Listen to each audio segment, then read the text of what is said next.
Making a better offer is not always about offering more money. Naturally, you can get any home you want by offering more than anybody else, right? But my goal is to help my clients buy wisely, and that includes negotiating the price heavily. So I'm going to tell you how to make an offer more attractive without having to throw money at the seller.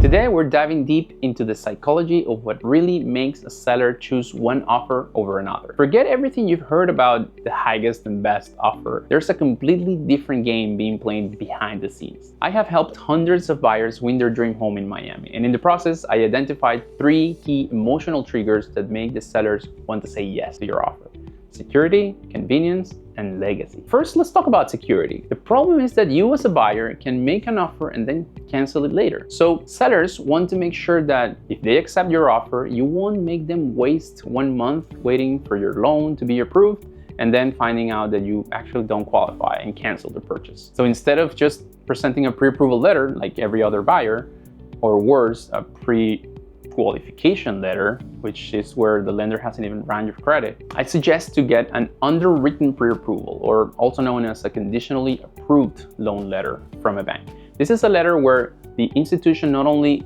verified your credit, your job, and your savings, but already went through underwriting, which costs the bank money. So not all banks are willing to do this without a purchase contract in place, but the ones that I work with do.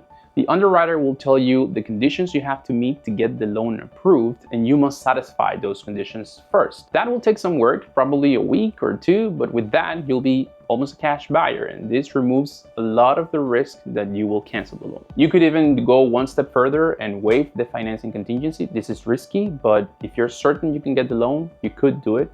I would only suggest this to experienced buyers if you're buying for the 2nd or 3rd time, but I have done it many times successfully to beat cash buyers and negotiating price more aggressively. The second thing the sellers want is convenience. Like everybody else, they want everything easy. So to provide convenience, I do something I call gathering intelligence. Before submitting any offer, we find out why they're selling, where they're moving to, and what's their ideal timeline. And this sounds like small talk, but it's actually very strategic information that can save you thousands. One time I was helping a buyer and we discovered that the sellers were moving because they were elderly and they needed a 1-story home. But they had some mobility problems, so they were stressed out about packing and moving out with all their limitations. And my client, the buyer, needed to stay in their condo for a couple of extra months after closing. So guess what we did? We were not the highest offer. We were actually $30,000 under, but with our lower offer, we told them they could stay 1 month for free after closing, even with the option of extending it if they needed more time by paying some rent.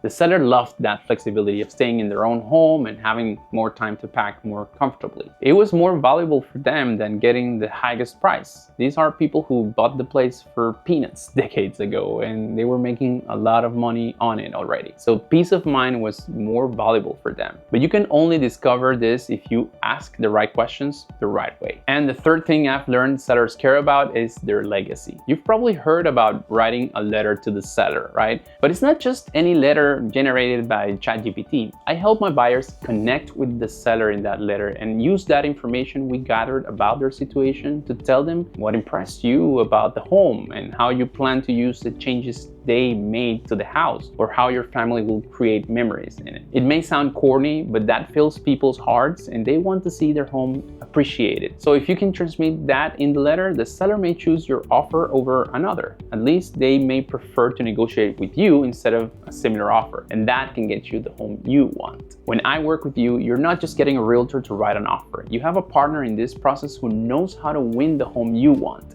Plus, with my exclusive 1% commission program, you save an average of $20,000 in closing costs compared to traditional realtors, giving you more room to strengthen your offer where it matters, or just buy a summer kitchen. So I'll talk to you when you're ready to buy.